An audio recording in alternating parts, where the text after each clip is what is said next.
because as Ramaswamy rightly said, some of the senior firms are quoting minimum fee because they just want to eradicate the competitor. That minimum fee has been put in practice. And of course, this was also questioned by, not by the court, but it was questioned by the Authority Abuse Commission to ICANN. But ICANN successfully defended the Authority Abuse Commission, and that is well in practice, and our young professionals are getting very good opportunity. We believe in creating the opportunity. Thank you. One quick observation. At a SAFA level also, we have started a very big initiative on focusing on SMPs. There is a body in Europe called European Federation of Accountants and Auditors focused only on SMPs. This is an organization only for SMPs.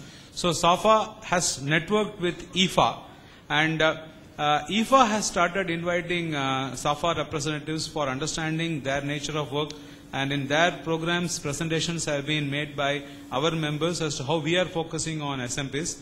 Now the next step which IFA and SAFA are going to take is to make the IFA SMPs meet the SAFA SMPs and create an international network also if possible. Because the SMPs of the SAFA region will get an opportunity to network with the SMPs of the other region, and thereby the networking concept can be enhanced to even to a global level. This is the initiative which has been taken by SAFA. Hopefully it will escalate further in the month of November. Great. Okay, an observation from my side. Oh, sorry, you have a question. Go ahead. Arif Zaman from the Commonwealth Business Council. I'd just like to ask Mr. Ramaswamy, Mr. Raman, and certainly the others if they would like to comment. Mr. Ramaswamy, you talked about the attention now being given to anti-corruption in India, and the sense in which this focus has been joined by not just government but also the general public, media, etc. I just wonder in terms of this area whether I know the Commonwealth Business Council, this is near where we've already been doing some work across different Commonwealth countries. But if you look at some of the legislation coming through, if you look at some of the developments on corporate governance now, there is an increased focus in this area. And I wonder whether at a South Asian level, all of these countries in front of us here, practically all of them with the exception of Nepal, but indeed across SAARC, there must be scope for much greater cooperation in this area. And I just wonder, in terms of this area of focus on corruption and integrity, what specific programs and opportunities there might be at a SAFA level, perhaps with India, Pakistan and other countries also playing a key role in helping to do something tangibly, maybe a joint leadership program on this area, or other such ideas. What thoughts do you have on this thing?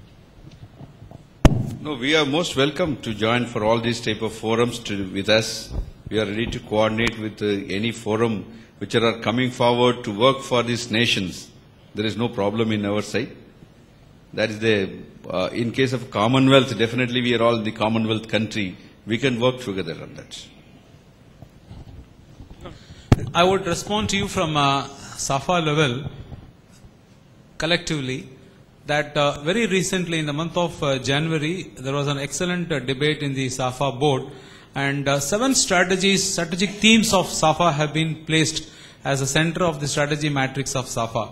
One of the theme is exactly what you said, a comparative analysis of the legislation, so that the theme is what can SAFA do to reduce the corporate corruption and improve the ethical behavior in the SAFA region. This is one of the 7 themes which have been identified by SAFA. Now this theme should be followed up by a program or a project or some event which has to be planned. So one such event which has been planned is to do a benchmarking of the enabling legislation. And for example, there can be one of the governmental level contracts to be signed up for transparency and disclosures relating to this particular feature in contracts which are being entered. Now one of the committee members from Bangladesh has now taken up the task of trying to create a benchmarking of all the SAARC countries' legislations and the framework of this signing up with this. There is one global authority with whom the governments will have to do this undertaking. Whether such an undertaking has been done and whether it is being implemented at the grassroots level is the first project which has been taken up by our honorable member from the Bangladesh in this committee. So one of the SAFA 7 themes is exactly what you said, and we hope to move forward, sir. Thank you very much. We're running out of time, so just one observation from my side, and then maybe you'd like to answer this. The female representation has been very low. out here. And in our profession, I think in Pakistan, it has a very low number. And if you look at the panel also, we just have one distinguished female guest. You have 173,000 members in India. What's the percentage of women? Now, in fact, I would like to share with you the last examination result. After assigning my result in the morning by about 9 o'clock, I asked for what is the top rankers list. The officers gave me first 3 rank, top rank, first 4 rank, top rank gone to the female only. All females only now is dominating. There are about 40% of our students are females. Wow. Girl students are there. And there are about 25% of our members are members are from females, ladies. So our membership is, we are expecting, though we are not having a first president like our Bangladesh friends, but we have a council representative from the female side also there. One council member is there. But we are expecting in future, maybe at least 50% of the council members are going to be there, the females only. Ms. Mahmood, you want to say something? And one more point I would like to share with you in connection with that in SMP. Now we have a concept of limited liability partnership, chartered accountants in India. Now LLP firms can be floated by chartered accountants. Existing firm can convert themselves into LLP firms. They can have more than 20 partners also according to our Indian Act. So it's very important for the purpose of improving the SMPs. I openly announced in the council as well as outside the forum, wherever the 10 chartered accountants join together, new chartered accountants, young chartered accountants join together, if they open their offices for the practice purposes, the president of the ICA will come and open the office and provide them the first opportunity through whatever available through our mechanism of our allotment of any audit work to them also. To that extent, we are encouraging all the youngsters to come forward the practice side. Otherwise, our age limit for the practitioner side is going up. Maybe about average age limit of the practitioners, I don't know about here, is about 55 and 56, like that only. So we need to have more youngsters to come forward and take the practice side also. Great. Sorry. 20 to 25% of the student population of Institute of Cost and Works Accountants of India, to which I belong to, as a ballpark figure, would now be females, which is a big shift in the composition. And secondly, for the first time, the new council which started functioning from 2 days back, exactly on 22nd July, our institute has seen the first entry of a female in the Central Council of the Institute of Cost and Works Accounts of India, as well as more have entered the regional, which is provincial or the regional councils. It's a very increasing trend, and we look forward to increase in that composition.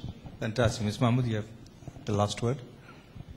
Thank you. In Bangladesh also, female students are increasing trend.